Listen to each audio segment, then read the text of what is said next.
नमस्कार दोस्तों। आज इस वीडियो में हम लोग आदिकाल का क्विक रिवीजन करेंगे। इससे पहले की वीडियो में हम लोगों ने हिंदी साहित्य इतिहास के स्रोत का क्विक रिवीजन किया था, क्योंकि हम जैसा जानते हैं चाहे बिहार का या फिर यूपी का टीजीटी पीजीटी एग्ज़ाम आने वाला है, तो उसके लिए हम ये फास्ट रिवीजन कर रहे हैं। आप लोग इसे सुनिए और नोट करके रिवीजन करिए बढ़िया से। इसमें से आपको एग्ज़ाम में क्वेश्चन देखने को मिलेंगे। तो आइए रिवीजन शुरू करते हैं। आदिकाल की समय सीमा अगर हम देखें, अलग अलग विद्वानों के अनुसार अलग अलग समय है। ग्रियर्सन के अनुसार 643 से 1400 ईस्वी है। मिश्र बंधुओं ने माना है 643 से 1389 ईस्वी तक। राहुल सांकृत्यायन ने 760 से 1300 ईस्वी तक। और रामचंद्र शुक्ल जी का इम्पोर्टेंट हो जाता है, इन्होंने 993 से 1318 ईस्वी माना है। लेकिन अगर विक्रम संवत बात करें तो 1050 से 1375 विक्रम संवत। विक्रम संवत निकालने के लिए हम ईस्वी में 57 को प्लस कर देते हैं। डॉक्टर नगेंद्र ने 7वीं सती से 14वीं सती माना है। डॉक्टर नगेंद्र का भी इम्पोर्टेंट हो जाता है, क्योंकि ये हमेशा अपना सती में बताते हैं समय को। इसके अलावा डॉक्टर गणपति चंद्र गुप्त के अनुसार 1184 से 1350 ईस्वी। श्याम सुंदर दास के अनुसार 993 से 1343 ईस्वी। डॉक्टर रामकुमार वर्मा के अनुसार 693 से 1318 ईस्वी। और हजारी प्रसाद द्विवेदी जी ने 1000 से 1400 ईस्वी माना है। आदिकाल को विद्वानों द्वारा दिए गए नाम। अब किस विद्वान ने आदिकाल को किस नाम से पुकारा है? चारण काल कहा है ग्रियर्सन ने।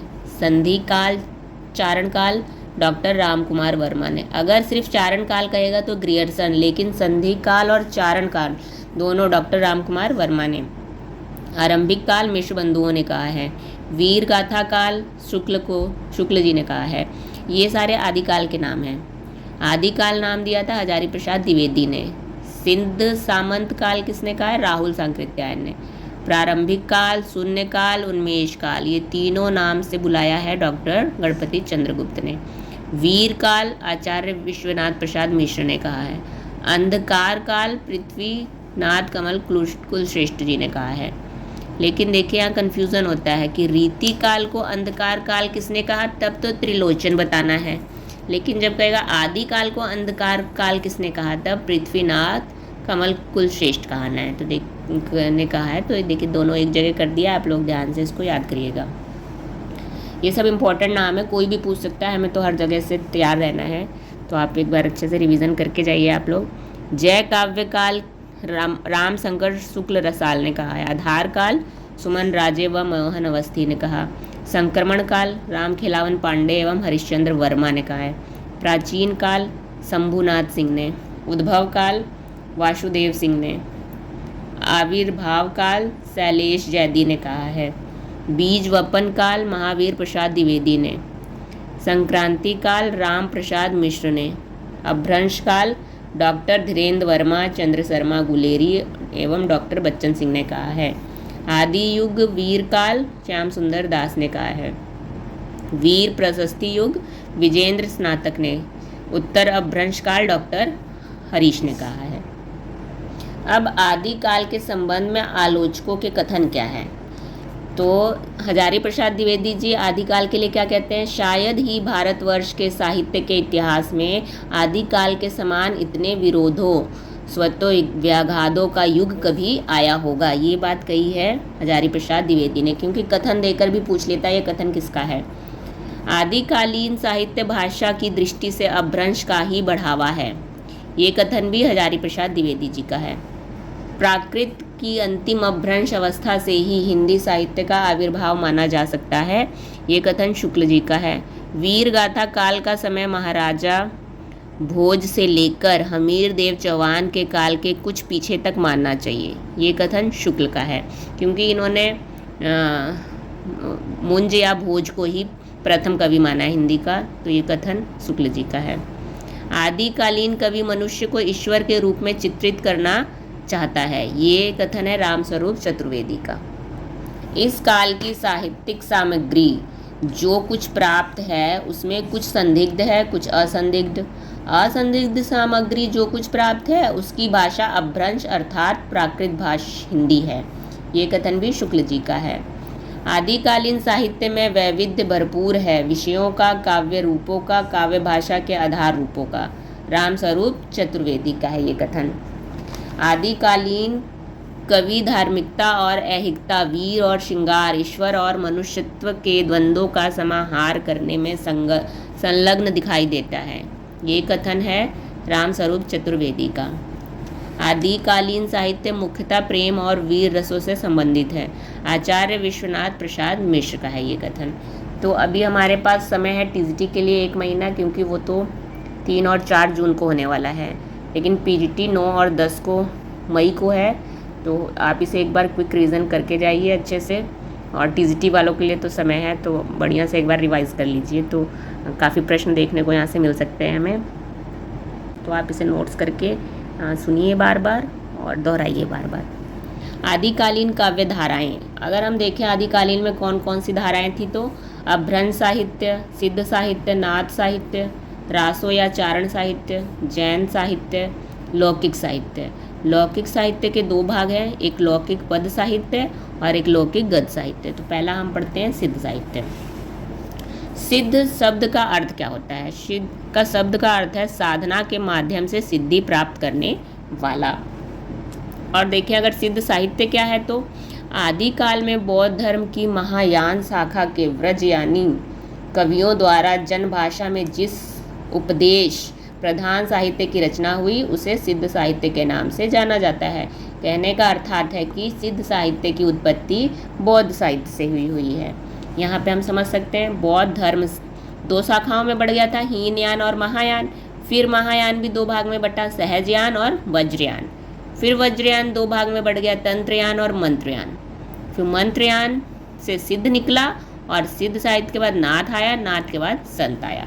तो ऐसे इन तीनों का उद्भव बौद्ध धर्म से माना जाता है। सिद्धों एवं सिद्ध साहित्य के संबंध में विशेष तथ्य क्या है? तो सिद्धों का समय माना गया है 8वीं से 13वीं शताब्दी तक। सिद्धों के बारे में सबसे पहले जानकारी ज्योतिरीश्वर ठाकुर द्वारा रचित वर्ण रत्नाकर से मिलती है। और सिद्धों का केंद्र अगर पूछे तो कहाँ कहाँ था? तक्षशिला, नालंदा, विक्रमशिला, असम, बिहार, उड़ीसा, बंगाल और नेपाल। यहाँ पे ये लोग बसे हुए थे। आप ऐसे समझ सकते हैं कि पूर्वी भारत जो था, क्योंकि ये सारे आप देखोगे राज्य पूर्वी भारत की तरफ है। बाद में मुस्लिम आक्रांताओं से त्रस्त होकर सिद्ध भोट देश अर्थात भूटान की तरफ चले गए थे, क्योंकि लगातार भारत पर मुस्लिमों का आक्रमण हो रहा था। तब जब मुस्लिम इधर बिहार, असम, उड़ीसा, बंगाल के क्षेत्र में आए तो ये लोगों पे भी हमला हुआ, तो ये सिद्ध चले गए भूटान देश की तरफ, है ना। इसके बाद सिद्धों की संख्या अगर पूछे कितनी है, तो 84। पांडित्य की दृष्टि से सर्वश्रेष्ठ सिद्ध कण्हपा को कहा जाता है, और सबसे ज़्यादा रचनाएं भी इन्होंने ही लिखी है। सिद्ध में 74 रचनाएं इन्होंने लिखी है। लेकिन कालक्रम की दृष्टि से प्रथम सिद्ध सरहपा माने जाते हैं, और कालक्रम की दृष्टि से अंतिम सिद्ध मतेन्द्रनाथ माने जाते हैं। और साधना में सबसे ऊंचा स्थान लुइपा का है, पांडित्य में कण्हपा का है और साधना में लुइपा का है। जहाँ से इम्पोर्टेंट प्रश्न बन सकते हैं हम केवल उसी का क्विक रिवीजन कर रहे हैं। आगे सिद्धों में महिलाओं की संख्या शुक्ल के अनुसार अलग है और सर्वमान्य मत अलग है। इन सिद्धों में महिलाओं को हम भैरवी भी कहते हैं और योगिनी भी कहते हैं। तो अगर शुक्ल से के अनुसार पूछे तो इन्होंने 3 माना है, मणिभद्रा, कनकलप्पा और लक्ष्मीकरा। लेकिन अगर सर्वमान्य पूछे तो 4 मानी जाती हैं, मणिभद्रा, कनकलापा, लक्ष्मीकरा और मेखलापा। शुक्ल जी ने मेखलापा को नहीं माना है। अगर एक टिप्पणी नोट करिए आप लोग, सुमन राजे हिंदी साहित्य का आधा इतिहास अपनी इस रचना में कुकुर रिपा को भी स्त्री ही मानती हैं। जो कुकुर रिपा आए हैं उनको ये स्त्री मानते हैं, सुमन राजे। सिद्धों एवं नाथों दोनों में गिने जाने वाले कवि, ऐसे कवि कौन थे जो सिद्ध में भी गिने जाते थे और नाथ में भी? तो हम इसको शॉर्ट तरीके से ऐसे याद कर सकते हैं, म जा नाच गो, मजा नाच गो। म से मतेन्द्रनाथ, जा से जालंधरपा, ना से नागार्जुन, च से चरपटनाथ, गो से गोरखनाथ। तो 5 ऐसे लोग हैं जिनको हम सिद्ध और नाथ दोनों में ही मानते हैं। गोरक्ष सिद्धांत संग्रह के अनुसार 9 नाथ माने जाते हैं। कौन कौन से? नागार्जुन, जड़भरत, हरिश्चंद्र, ये भारतेंदु हरिश्चंद्र वाले नहीं हैं, क्योंकि आदिकाल तो बहुत पहले आ गया था और भारतेंदु हरिश्चंद्र तो आदिकाल में आते हैं ना, तो ये वो वाले नहीं हैं। सत्यनाथ, भीमनाथ, गोरक्षनाथ, चरपटनाथ, जलंधरनाथ, मलयार्जुन। गोरक्ष सिद्धांत संग्रह के अनुसार ये 9 नाथ माने जाते हैं। शुक्ल जी के अनुसार इनमें से नागार्जुन, चरपटनाथ एवं जलंधर सिद्धों में भी गिने जाते हैं। ये तीनों सिद्धों में अगर साधना की दृष्टि से सबसे ऊंचा स्थान देखा जाए तो लुइपा का माना जाता है। इनकी साधना का प्रभाव देखकर उड़ीसा के तत्कालीन शासक एवं उनके मंत्री इनके शिष्य बन गए थे, जो दारिकपा एवं डेंगिपा नामों से प्रसिद्ध हुए। क्योंकि ये इतने ज़्यादा विद्वान थे लुइपा, कि जो उड़ीसा के उस टाइम राजा थे, हाँ, और राजा का मंत्री था, दोनों इनकी विद्वानता से इनके शिष्य बन गए थे। राजा थे दारिकपा और डेंगिपा थे मंत्री, ठीक है। लेकिन अगर सिद्धों में विद्वता की दृष्टि से सर्वश्रेष्ठ स्थान देखे तो कहनपा थे। साधना की दृष्टि से लुइपा थे और विद्वता की दृष्टि से कहनपा थे। सिद्धों में सबसे ज़्यादा रचनाएं करने वाले भी कहनपा ही हैं। सिद्धों में रसायनी के नाम से प्रसिद्ध है नागार्जुन। नागार्जुन को रसायनी भी कहा जाता था। सिद्ध साहित्य का पता लगाने वाले प्रथम विद्वान हरप्रसाद शास्त्री हैं। इन्होंने 1907 ईस्वी में नेपाल के राजकीय पुस्तकालय से सिद्धों की बानियों की प्रतिलिपि प्राप्त कर उन्हें संपादित कर 1917 ईस्वी में बोधगान ओ दोहा नाम से बांग्ला अक्षरों में प्रकाशित करवाया था। यहाँ से प्रश्न ये बनेगा कि सबसे पहले सिद्धों की बानियाँ कहाँ से प्राप्त हुई? तो नेपाल के राजकीय पुस्तकालय से। और किसे प्राप्त हुई? हरप्रसाद शास्त्री जी को। इन्होंने किस नाम से प्रकाशित करवाया या संपादित करवाया? बोधगान ओ दोहा नाम से। कब करवाया? 1907 में। कौन सी भाषा में? बांग्ला अक्षरों में। तो यहाँ से कई प्रश्न बन सकते हैं। सिद्ध साहित्य पर शोधकर्ता करने वाले विद्वान किस किसने शोध किया था? तो बेंडल, राहुल सांकृत्यायन, प्रबोध चंद्र बागची, धर्मवीर भारती, डॉक्टर विनय तोष भट्टाचार्य, विदुर शेखर शास्त्री, मुनिदत्त सूरी, उदयव्रत सूरी। इसके अलावा सिद्ध साहित्य के आधार ग्रंथ और कौन कौन से हैं? कहने का अर्थात है कि सिद्धों के बारे में और कहाँ कहाँ से जानकारी मिली है। तो आदि कर्म प्रदीप, मंजूश्री, मूलकल्प, साधना समुच्चय, ये तीनों ग्रंथ शिव पर्वत पर ही रचे गए हैं। अगर सिद्धों की भाषा की बात की जाए तो उस वक्त जनभाषा ही थी। और जनभाषा कौन सी? जनभाषा जो लोगों के बीच में भाषा बोली जाती थी, और उस वक्त थी अर्धमागधी अपभ्रंश भाषा। तो सिद्धों ने जो भाषा लिखा है, रचनाएं लिखी है, वो अर्धमागधी अपभ्रंश भाषा में मिलती है। मुनिदत्त सूरी और मुनि अदय व्रज सूरी ने सिद्धों की भाषा को संध्या या संध्या भाषा कहा है। संध्या या संध्या भाषा का मीन्स होता है, संध्या मतलब संध्या का समय, कि ना ज़्यादा दिन रोशनी है ना ज़्यादा रात। तो संध्या भाषा इसलिए कहा कि जो वो भाषा है ठीक से समझ नहीं आती, पूरी क्लियर नहीं हो पाती है, इसलिए उस भाषा को संध्या या संध्या भाषा कह दिया है। संध्या भाषा के अर्थ देखो। अपभ्रंश के संध्या काल में प्रचलित, अपभ्रंश एवं हिंदी के संधि काल में प्रचलित, कुछ स्पष्ट कुछ अस्पष्ट। हाँ, जैसा कि कुछ भाषा स्पष्ट होती है, कुछ नहीं समझ में आती है, शाम के टाइम दिखता है, आधा नहीं दिखता है, तो इसीलिए उसको संध्या भाषा कह दिया है। सिद्धों की भाषा को हरप्रसाद शास्त्री ने आलो अंधारी कहा है। आलो अंधारी का अर्थ होता है अंधेरे में उजाला। आलो अंधारी किसने कहा है? हरप्रसाद शास्त्री ने। आलो अंधारी आत्मकथा बेबी हालदार की भी है। एक तो आलो अंधारी भाषा कहा है सिद्धों की भाषा को हरप्रसाद शास्त्री ने, और एक आलो अंधारी आत्मकथा भी है। किसकी है? बेबी हालदार की। तो देखिए यहाँ से प्रश्न बन सकता है, कंफ्यूज होके हम गलत टिक ना कर दें, तो इसे आप लोग याद कर लीजिएगा अच्छे से। सिद्धों के संबंध में विद्वानों के कथन। अब याद करने का तरीका यही है कि बार बार रिवाइज करिए, सुन के लिखिए, स्क्रीनशॉट लेके नहीं, सुन कर लिखते रहिए। और लिखने के बाद एक बार तो सुन के लिखिए, फिर लिखने के बाद उसे रिवाइज करिए, बार बार रोज़ रिवाइज करिए, है ना, तब जाके ये हिंदी साहित्य दिमाग में सेट होगा। रचनाएं इतने, कथन इतने हैं, रचनाकार इतने हैं, फिर समय सीमा है, तो ये बार बार जितना प्रैक्टिस करेंगे तभी होगा, इसका और कोई तरीका ही नहीं है, बस यही है तरीका, जितना आप दोहरा सकें। सिद्धों की उद्वत रचनाओं की भाषा देश भाषा मिश्रित अपभ्रंश या पुरानी हिंदी की काव्य भाषा है। ये कथन है शुक्ल जी का, ये सिद्धों के संबंध में है।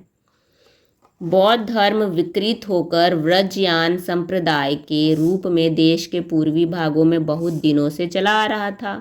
इन बौद्ध तांत्रिकों के बीच वामाचार अपनी चरम सीमा पर पहुंचा। यह बिहार से लेकर असम तक फैले थे और सिद्ध कहलाते थे। तो बिहार और असम वाले एरिया में फैले हुए थे। तो ये कथन है शुक्ल जी का सिद्धों के प्रति। और हम जितना इसको दोहराएंगे तो ऐसा नहीं कि भूल जाएंगे, नहीं, जब आप एग्ज़ाम देंगे तो वो क्वेश्चन क्लिक करता है, उस टाइम ऑप्शन देख के याद भी आ जाता है, तो दोहराने से याद भी होता है। तीसरा, जो जनता तत्कालिक नरेशों की स्वेच्छाचारिता, पराजय या पतन से त्रस्त होकर निराशावाद के गर्त में गिरी हुई थी, उसके लिए इन्हीं सिद्धों की वाणी ने संजीवनी बूटी का कार्य किया। ये कथन है हजारी प्रसाद द्विवेदी जी का। कहने का अर्थात है कि उस समय इतने राजा महाराजा का समय चल रहा था, आपस में लड़ रहे थे राजा प्रजा को अपने राज्य में मिलाने के लिए, तो जनता त्रस्त हो चुकी थी और जनता त्रस्त हो रही थी। लेकिन जब ये सिद्धों की वाणी मिली, सिद्ध यानी बौद्ध धर्म से निकला हुआ, तो उनकी बातें सुनकर जनता के लिए तसल्ली का काम हुआ कि हाँ चलो, अच्छा कोई रास्ता तो है जहाँ पे शांति सुकून मिलेगा। तो वही है कि संजीवनी बूटी का कार्य किया सिद्धों की वाणी ने। ये कथन है हजारी प्रसाद द्विवेदी का। सिद्धों की कविता जनता की भाषा से संबंध रखती थी, अतएव साहित्य के क्षेत्र में वह उपेक्षा की दृष्टि से देखी गई। ये कथन है डॉक्टर रामकुमार वर्मा का। सिद्ध साहित्य का महत्व इस बात में बहुत अधिक है कि उससे हमारे साहित्य के आदि रूप की सामग्री प्रामाणिक ढंग से प्राप्त होती है। ये कथन है डॉक्टर रामकुमार वर्मा का। सिद्धों की कुछ रचनाएं अपभ्रंश में है, वह भाषा अर्धमागधी अपभ्रंश के निकट ही है। इसे संध्या भाषा भी कहा जाता है क्योंकि वह भाषा अपभ्रंश के संध्या काल में प्रचलित थी। ये कथन है शिव कुमार शर्मा का। इनकी रचनाएं तांत्रिक विद्वान, योग साधना, आत्मनिग्रह, श्वास निरोध, भीतरी चक्रों और नाड़ियों की स्थिति, अंतर्मुख साधना के महत्व इत्यादि की सांप्रदायिक शिक्षा मात्र है। जीवन की स्वाभाविक अनुभूतियों और दशाओं से उनका संबंध नहीं है, अतः वे शुद्ध साहित्य के अंतर्गत नहीं आती। ये कथन है शुक्ल का। यह कथन सिद्धों, नाथों, जैनियों तीनों के बारे में है। शुक्ल जी का, इन्होंने इसमें तीनों की बात की है। अब सिद्धों की प्रमुख विशेषताएं या प्रवृत्तियां, इनकी बात करें तो सिद्ध निराश्वरवादी थे। अर्थात इनकी ईश्वर में कोई भी आस्था नहीं थी। शास्त्रीय ज्ञान की अपेक्षा अनुभव पर आधारित ज्ञान को महत्व देते थे। जो पुस्तक ग्रंथों में लिखे हुए ज्ञान थे उन बातों को नहीं मानते थे, उनकी तुलना में जो ये अनुभव करते थे, जो स्वयं से देखते थे, उनको ज़्यादा महत्व देते थे।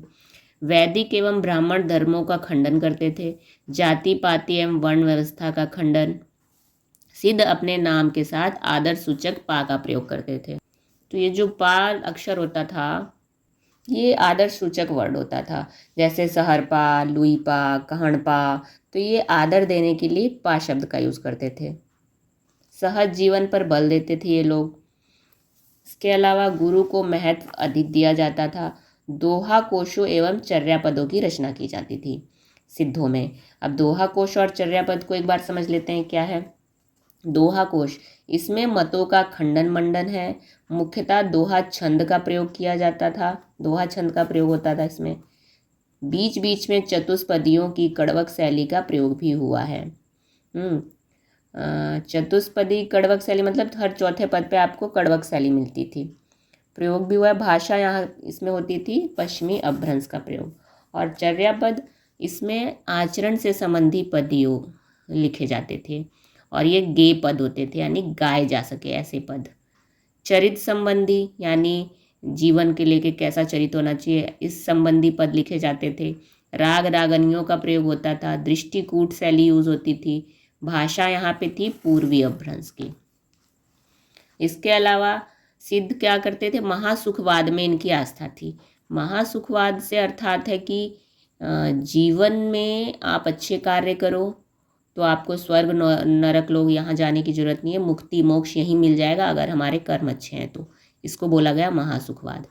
नारी सहवास को ब्रह्म स्वाद सहोदर मानते थे ये लोग।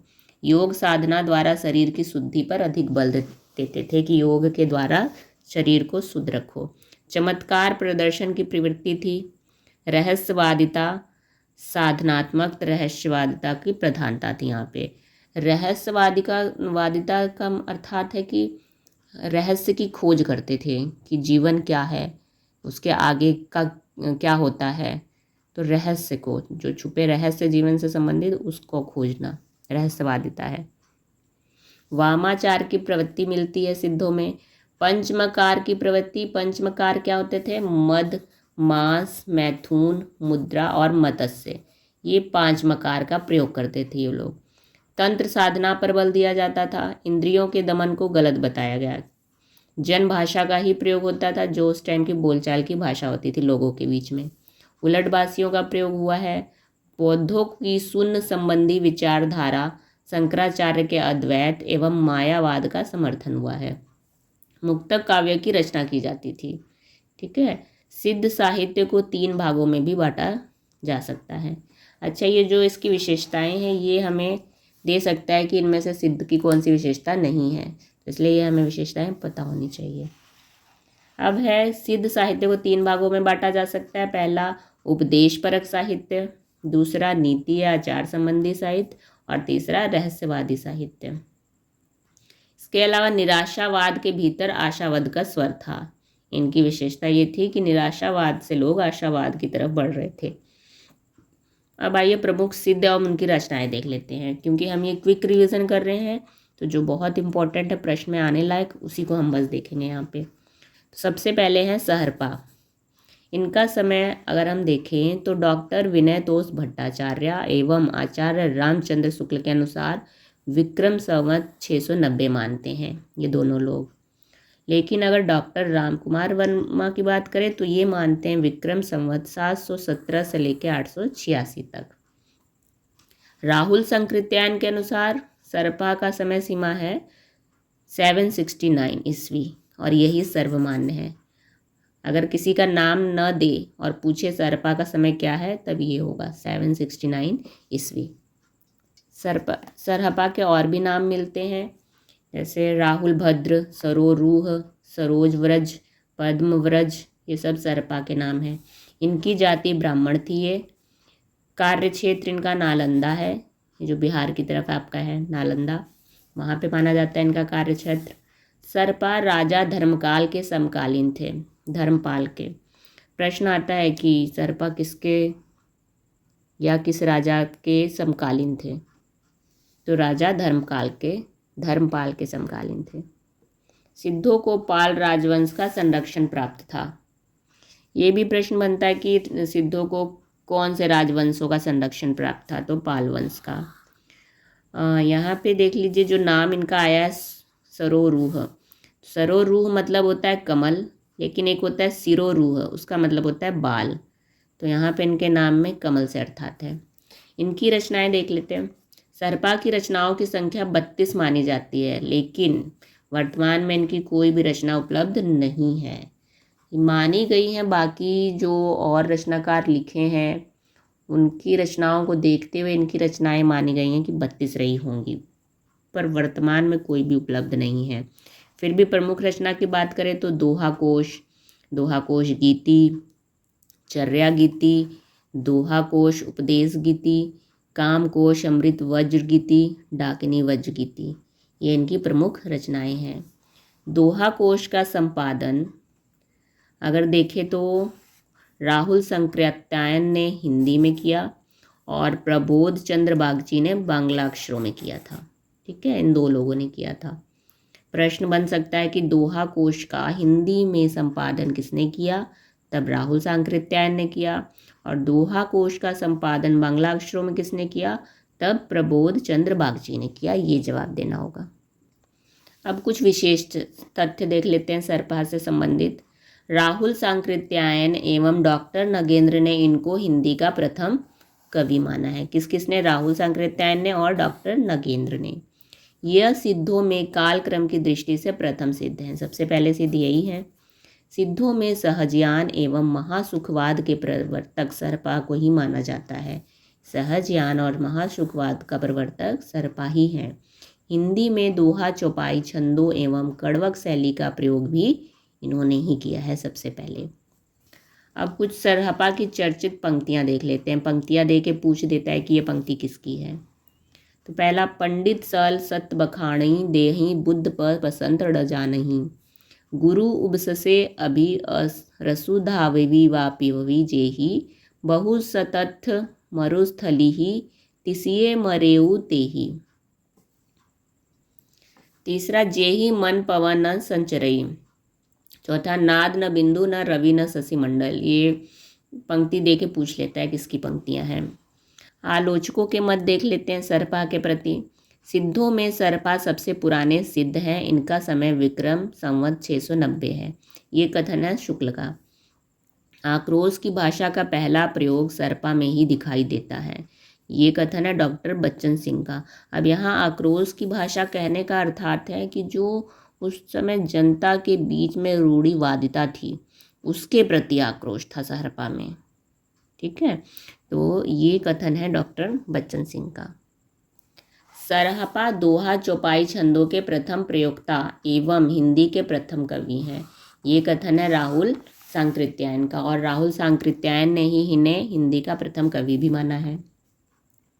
अब सरहपा के बाद देखें तो सबरपा, ये मुख्य बन जाते हैं।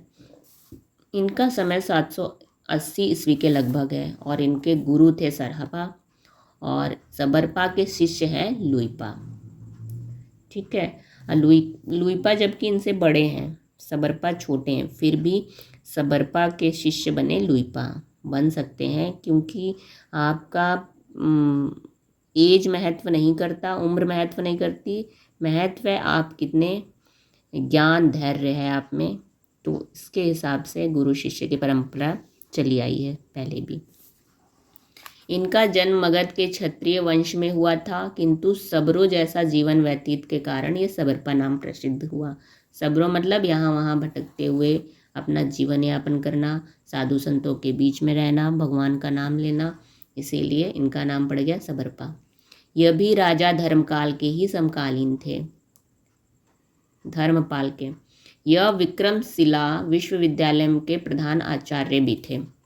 इनकी रचनाएं देखें तो चर्यापद, महामुद्रा, वज्रगीति, वज्रयोगिनी साधन, ची गुह गंभीरार्थ गीति, शून्यता दृष्टि, ये इनकी रचनाएं हैं।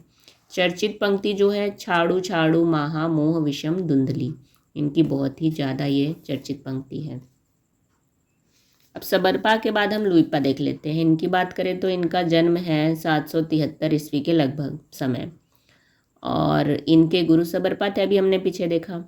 इनकी विशेष तथ्य देखें, 84 सिद्धों में अगर देखें तो साधना की दृष्टि से इनका स्थान सबसे ऊंचा माना जाता है। इनकी साधना का प्रभाव देखकर उड़ीसा के तत्कालीन शासक एवं मंत्री इनके शिष्य बन गए थे। इनका इतना ज़्यादा साधना का प्रभाव था कि उस टाइम जो उड़ीसा के राजा और राजा का जो मंत्री था, इनको अपना गुरु बना लिए थे लुइपा को। तो वो राजा था दारिकपा और मंत्री था डेंगिपा, इस नाम से प्रसिद्ध हो गए थे राजा और मंत्री। इनकी रचनाएं देखें तो बुद्धोदय, अभिसमय विभाग, लुइपाद गीतिका, ये इनकी रचनाएं हैं। इनकी चर्चित पंक्तियां का आ तरुअर पंच विडाल चंचल चिय पैठाकाल। इनके संबंध में आलोचकों के मत, प्रभावशाली सिद्ध होने के कारण सिद्धों में इनका स्थान प्रथम है। ये बात कही है किसने? डॉक्टर रामकुमार वर्मा ने। लुइपा सरहपा के शिष्य हैं और राजा धर्मकाल के लेखक थे। ये कथन है डॉक्टर रामकुमार वर्मा का। जबकि लुइपा के गुरु को सबरपा बताया गया है, यानी लुइपा सबरपा के शिष्य हैं, पर रामकुमार वर्मा कह रहे हैं कि नहीं, लुइपा सरहपा के शिष्य थे। अब लुइपा के बाद हम थोड़ा डोम्पिपा के बारे में देख लेते हैं। इनका समय 440 ईस्वी के लगभग। जन्म इनका हुआ था मगध के क्षत्रिय वंश में। गुरु इनके थे वीरूपा और वीणपा। इनकी रचनाएं मिलती हैं कुल 21। इनकी रचनाओं में मुख्य कौन सी है? डोम्बी गीतिका, योगचर्या, ये पूछा जाता है। अक्षर द्विकोपदेश, ये भी पूछता है। अब डोम्बिपा के बाद वीरूपा का देख लेते हैं। समय 840 ईस्वी। साधना केंद्र नालंदा था इनका। ये पर्यटनशील थे। पर्यटनशील यानी इधर से उधर पर्यटन करना। रचना इनकी है योग दर्शन सार। अब इनके बाद आते हैं कहनपा, जो बहुत ज़्यादा इम्पोर्टेंट है। इनका समय है 820 ईस्वी के लगभग। जन्म कर्नाटक के ब्राह्मण परिवार में हुआ था इनका। बिहार के सोमपुरी नामक स्थान को अपना कर्म क्षेत्र बनाया। इनका जन्म तो हुआ था कर्नाटक में, लेकिन इनका कर्म क्षेत्र बिहार में, वहाँ पे जाके वो अपना सिद्ध साधना कर रहे थे। यह राजा देवपाल के समकालीन थे। इनकी रचनाएं मिलती हैं चर्या विनिश्चय, कहनपाद गीतिका, ये इनकी रचनाएं हैं। इनकी चर्चित पंक्तियां हैं आगम वे पुराणे पंडित मान बहंती, पक सिरफल अली जिमी बाहेर भ्रमिंती।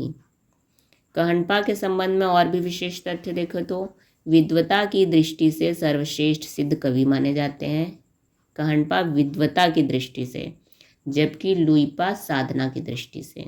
ध्यान रखिएगा, ये प्रश्न पूछता है, इन दोनों में बहुत कन्फ्यूज़न होती है।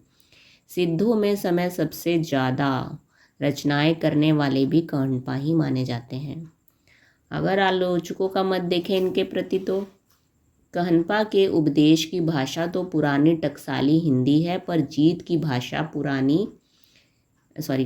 भाषा पुरानी बिहारी या पूर्वी बोली मिलती है। ये कथन है शुक्ल का। कहनपा पांडित्य और कवित्व में बेजोड़ हैं, ये मोस्ट इम्पोर्टेंट है। और ये है राहुल साकृत्यायन का कथन। तो अभी ये हमने मुख्य देखे। अब कुछ अन्य सिद्ध कवि और उनकी रचनाएं देख लेते हैं शॉर्ट में। ये है सिद्ध कवि और इधर इनकी रचनाएं हैं। कुकुरिपा की रचना है योग भावनोपदेश और चर्यापद।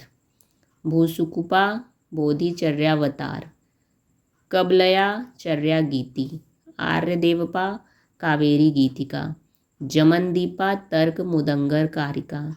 जालंधरपा विमुक्त मंजरी गीति और हुंकारचित। दारिकपा महागूह तत्वोपदेश। तो ये कुछ अन्य सिद्ध कवि थे और उनकी रचनाएं थी। पूछ सकता है रचना का नाम देख के कि किसकी रचनाएं हैं ये। अब प्रमुख सिद्ध कवि और उनके गुरु शिष्य परंपरा को देख लेते हैं। पूछ लेता है इनके गुरु कौन है या इनके शिष्य कौन है। सबरपा के गुरु थे सरहपा और लुइपा के गुरु सबरपा। कहनपा के गुरु थे वीरूपा जालंधरपा। डोम्बिपा के गुरु वीरूपा वीड़ापा। दारिकपा के गुरु लुइपा। डेंगिपा के गुरु लुइपा। तिलोपका के गुरु विजयपा। कुकुरिपा के गुरु चपटिया। तो ये इधर शिष्य दिया है, इधर गुरु दिया हुआ है। प्रमुख सिद्धों का आरोही कालानुक्रम अगर देखें तो जन्म के अनुसार सरहपा सबसे बड़े हैं, इनका सन है 769 ईस्वी। और फिर उनके बाद आते हैं लुइपा 773 ईस्वी। सबरपा 780 ईस्वी। फिर कहनपा आते हैं 820 ईस्वी। डोम्बिपा 840। तो ये था प्रमुख सिद्धों का कालानुक्रम। तो इस तरह हमने सिद्धों के बारे में क्विक रिवीजन कर लिया है। आप लोग इन्हें नोट करिएगा और एक बार रिवाइज ज़रूर करिए एग्ज़ाम से पहले, बहुत इम्पॉर्टेंट है। और आपको यहाँ से प्रश्न कुछ न कुछ देखने को ज़रूर मिलेंगे। अगली वीडियो में हम लोग नाथ साहित्य के बारे में क्विक रिवीजन करेंगे। अगर आप लोगों को वीडियो अच्छी लग रही है तो प्लीज़ लाइक और सब्सक्राइब ज़रूर करिए। धन्यवाद।